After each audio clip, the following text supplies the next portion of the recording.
Yeah, I learned about Shane as a driver and how he races, and I definitely used that to help me make moves today. Blocking his runs and what it may be. I learned what runs he takes when he's pushing and how he saves his tires. The first 5 to 7 laps of a run there, he kind of would set the pace, and then when I got out front, I set the pace, and tires made a bigger difference than you'd expect with how new the asphalt is. So we would run very easy for 5 to 7 laps, and that's probably why it looked like the kind of rest of the field was hanging with us. And then when we wanted to go, we would go and leave them. So we were kind of just playing a little bit of cat and mouse with each other. But that last run was very tough. We were both pushing to the limit, and it took a lot of focus to keep him behind me. And speaking of being out front, your pit crew got you out in the lead twice on your 2 pit stops. How important was that, and how important was it to control the restart there for the last run there? Yeah, the second one I was leading, and we kept the lead and was able to keep the lead. But the first pit stop, my pit crew did an awesome job to get me the lead, and that kind of got us a little bit of space in stage 2. He still got by me after that, and I was able to kind of get behind him and learn a little bit more, and then I was able to get back by him at the end of stage 2 once his tires fell off a little bit. So it was a lot about managing, more than I expected today, and definitely added a piece to the race that we didn't expect, but it made it a lot harder on the drivers too. We were struggling out there. It didn't have a lot of grip, and at the end of that 30-lap run there at the end of the race, we were hanging on to it. So it was a lot of fun. Shane's a great road racer and a great friend of mine too, and someone who helps me a lot and helps all of our Trackhouse teammates. Pushes us to be better. So I'm excited to race against him again at Watkins Glen and hopefully get to learn a little bit more. Go next to Jordan, then on the way back to Zach. Jordan Bianchi, The Athletic. If he's not your teammate, does he race you differently, do you think, and the outcome is maybe different? I think Shane's I said it last week, what he did wasn't dirty. There was 2 laps to go, and he's going to take the chance to win the race. And I think, maybe some guys he might race differently, but, I think if you show him respect, and I feel like I did for, the majority of the race, then he's going to show you respect back. And he's just a racer, and that's the way it is. So, I think if someone were to put an aggressive move on him, he might put an aggressive move back, but, if you show him respect, he's going to show you respect back. And it was cool under all the cautions and stuff. We were giving each other signals, and it's cool to have a friend like him that I can race against and learn from, and then talk to after the race and say, hey, what were you doing here? What were you doing there? How long were you saving for? When did you go? Those kinds of things. So, we learned from each other, and he kind of let me by there in stage 2 to get behind me and was probably trying to figure out where I was a little bit better. I kind of beat him on the second half of the track when I was behind him, and he would beat me a little bit through 2 and 3, but it was very close. We were very similar on speed, and that made it really tough to pass, and that's why I thought that control in the restart was going to be really important. With all the talk about how SVG is unbeatable on road courses, Mexico City, Chicago, and qualifying yesterday, today, beating him today, does that give you extra satisfaction? I knew I could do it all along. It was just a matter of doing it and executing and doing my job. And I knew you have to be perfect to beat the guy. He's really good. And I commend him for that. And I look up to him as a driver and a person. The person he is, he's such a good guy. And, to get to race against him and learn from him at my age is so valuable for me. So, whether I beat him or not doesn't really affect much. Yeah, it feels good, but I know that I can race against a guy like him, and it's just fun getting to do it. I really enjoy it, and it pushes me to be better, and I hope I can push him to be better too. How does an 18-year-old celebrate in wine country when they can't legally drink? I'm sticky right now from freaking apple juice in Victory Lane. So we celebrate with sparkling apple juice and get very sicky and avoid a headache. So I guess that's the positive of it. We're going to go to Zach and then to Tom. Zach Sturgill of NASCAR.com. 2 questions. First and foremost, you mentioned the relationship with Shane. He said going in on that last lap, turn 7, he wheel hopped and nudged you and kind of let you gather it back up because he didn't want to get it that way, and then tried to do the crossover lane rather than moving you out of the way. Did you tell that he was trying to take care of you and race you clean there in those closing laps?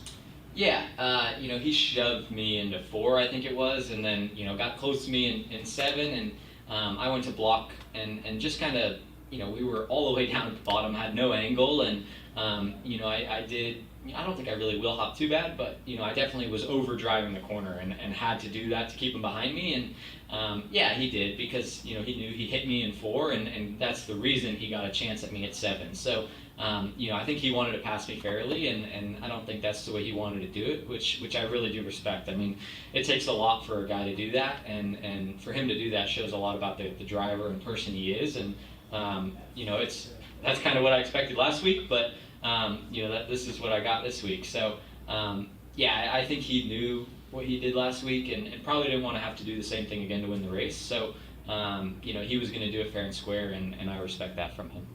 Did you guys have any conversations after the way the last week's race went, especially knowing that you guys were going to be racing each other in this series again this week?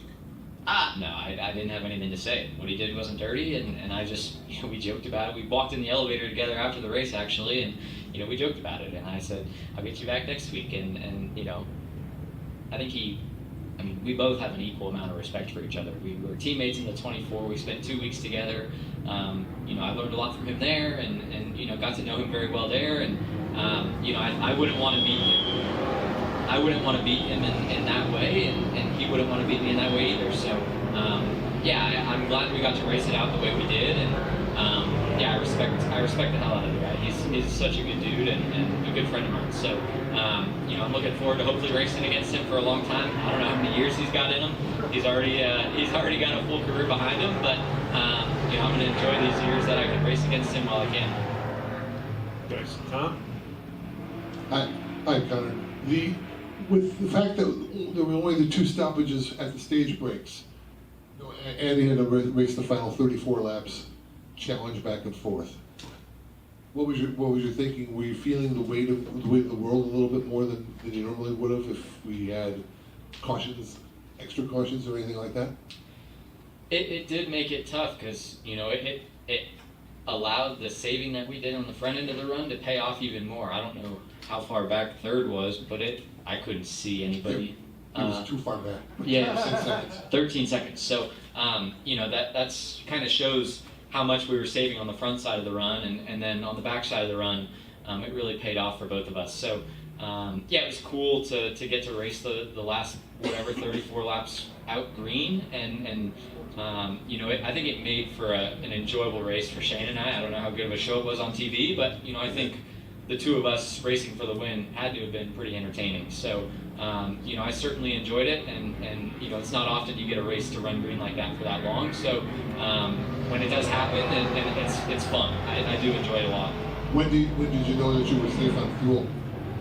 Never. I was sputtering through whatever this little kink is. On the last 2 laps, I sputtered, and I was a little worried about it, especially when I sputtered the first time. I didn't really think much of it, and then the second time by did it even more. So, I'm glad I made it, but I had enough to do a burnout, so it literally wasn't that close. But fuel races are never fun, especially when you're the leader and you're trying to manage your gap and save fuel at the same time. It's not easy, but it was good to be able to make it to the finish line. Connor, it was as you look at turn 1, it seemed like the last 2 laps he was really getting close to you on going up that hill. Did you start changing your lane a little bit more as he got closer to you on going up the hills and around the corners, to where you got a little distance out there from that spot? Did you change your lane a little? Not really, no. I feel like the only places you can really make a pass here are 7 and 11. So I really focused on being good out of 4 and good out of the kink 10. So those were really the 2 corners I was focused on, and then I would kind of save the rest of the lap and manage the gap from there. But when it came to 4 and 10, I was really focused on getting good exits and getting through there well, so that way he wasn't really close enough to make a move. And you guys still have speed. What's the next racing like? We start getting them out of the road courses. Are you learning from those as well too, and you're getting better at those as well too? Yeah, I'm learning, and I'm always learning, even on the road courses. We won at Pocono, which is a semi-oval, 3 weeks ago, and we've finished in the top 5 the last 7 races. So, I don't feel like I can't do it on ovals, and, it's honestly, I don't want to say annoying, but, getting asked, oh, you're going to struggle on the ovals now. Like, I feel like I'm proving myself and getting better and getting to a point where I feel like I'm contending for wins at a lot of the tracks we go to. Obviously, there's some where I need to do better at. But for the most part, I feel like we've been contenders everywhere we've gone lately. We'll go here to Noah. Noah Reed, Manteca Bulletin. There was a little bit of a debate on social media that sparked earlier this week about the number of road courses that NASCAR races. I'm curious from your perspective, where do you feel the perfect number of road courses is, and how many would you like to see on the schedule? Yeah, I mean, biased, I want more, but I think with the number we're at is good. I honestly love the concept of street racing for NASCAR. Like, you're not going to make an oval track in the city in a big city, and there's no better way to gain fans than to put NASCAR in the middle of a big urban city that probably doesn't know much about NASCAR. So I think it's awesome, the concept of street racing. I love coming to Sonoma, Watkins Glen. Going to Mexico was awesome. We're getting in front of so many new fans, and there's so many road courses around the world that we can go to and get in front of new faces, and I think that's what NASCAR needs. And I'm a big fan of Ben Kennedy and what he's doing and the vision he has, and he has that vision of getting in front of new fans and putting the sport in new places and doing new things. Like, it's not the 70s anymore. The sport is evolving, racing is evolving.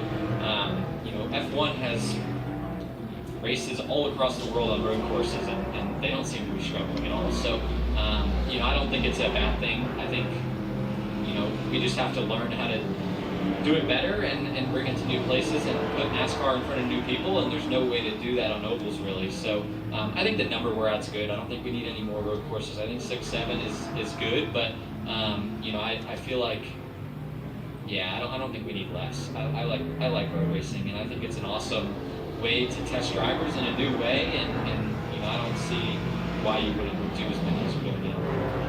And as far as the theme of the race goes, both you and Shane described it as fun. Several times just hearing that it was fun. From your perspective in the driver's seat, when you're trading the lead back and forth, thumbs up going out the window, what's that like, just in that perspective? It's awesome, yeah, and under every caution we would go next to each other, and we'd flip each other off, and then we'd give each other thumbs up, and it's just fun getting to race against him. He's so methodical with everything he does, and it's just cool getting to learn from him, race against him, everything. It's just really, really fun, and I'm glad that I get to do it. But with that being said, it's really fun to beat him too, and it's really fun to win these races that are really tough to win. He makes it incredibly tough, and I had to be perfect out there. And I think that's what's the coolest thing about it is how much he pushes the entire field. Especially on Sundays. Like, those guys have never had a guy like him come in and kick their ass. Like, he's actively doing that, and I've heard a lot of guys say, I don't know how I'm going to get better and be able to beat him. So. I've enjoyed watching his transition over here. He's starting to do well in the ovals, and if he starts to figure out the ovals, it's going to be really cool to watch. So he's already headed in the right direction, and he's doing all the right things to get better for himself. But I'm also enjoying racing against him well and learning from him. Connor, congratulations on the win today. Good luck next week at the Monster Mile at Dover.